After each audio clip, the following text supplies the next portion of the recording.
সাভারের আমিন বাজারে বিএনপি ভারপ্রাপ্ত চেয়ারম্যান তারেক রহমানের নির্দেশে ঈদ উপহার বিতরণ।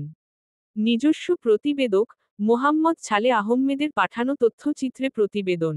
সাভারে আমিন বাজার ইউনিয়নের 1, 2, 3 ও 6 নং ওয়ার্ডে 28শে মার্চ রোজ শুক্রবার বিএনপির ভারপ্রাপ্ত চেয়ারম্যান তারেক রহমানের নির্দেশে ঢাকা 2 আসনের সংসদ সদস্য পদপ্রার্থী, ঢাকা জেলা বিএনপির সাংগঠনিক সম্পাদক ব্যারিস্টার ইরফান ইবনে আমান অমির পক্ষ থেকে ঈদ উপহার বিতরণ করা হয়েছে। উক্ত ঈদ উপহার বিতরণী অনুষ্ঠানে উপস্থিত ছিলেন কেরানীগঞ্জ মডেল থানা বিএনপি সিনিয়র সহ সভাপতি ও আমিনবাজার ইউনিয়ন বিএনপির যুগ্ম সাধারণ সম্পাদক হাজী মোহাম্মদ আনোয়ার হোসেন।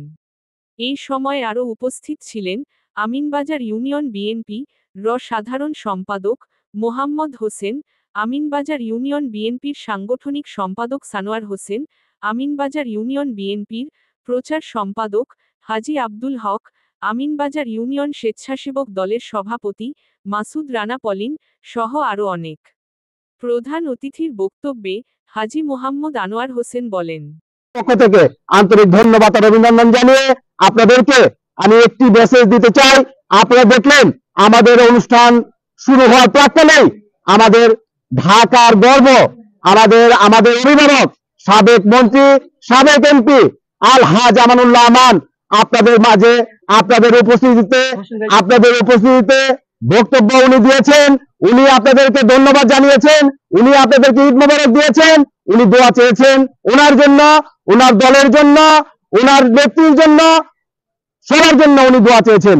কাজেই আমরা আজকের এই ঈদ সামগ্রী আমরা বিতরণ করছি। আপনারা জানেন যে আমাদের এই ঢাকা 2 আসন থেকে ব্যারিস্টার ইরফান ইবনে আমান অমি এই 2 আসন থেকে ধানের শীষের প্রার্থী উনি হবেন। ইতিমধ্যে উনি জনতার এমপি হিসাবে পরিচিতি লাভ করেছেন। আমরা আগামী দিনে এই ঢাকা 2 আসনকে ইনশাআল্লাহ আমিনবাজার থেকে বিপুল পরিমাণ ভোট দিয়ে আমরা জনতার এমপি আমাদের প্রাণপ্রিয় নেতা ব্যারিস্টার ইরফান ইবনে আমান অমিকে আমরা ধানের শীষে ভোট দিয়ে এমপি নির্বাচিত করব এবং তার সুযোগ্য পিতা আমাদের সারা বাংলাদেশের অহংকার, যিনি অত্যন্ত পরিচ্ছন্ন রাজনীতিবিদ এবং উনি সারা বাংলাদেশের একজন জনপ্রিয় নেতা আলহাজ আমানুল্লাহ আমান আগামী দিনে মন্ত্রী হবেন এবং এই আমিনবাজারের উনি এমন কোনো কাজ নেই যে উনি করবেন না। আমিনবাজারকে উনি আমিনবাজার মডেল আমিনবাজার হিসাবে উনি গড়ে তুলবেন।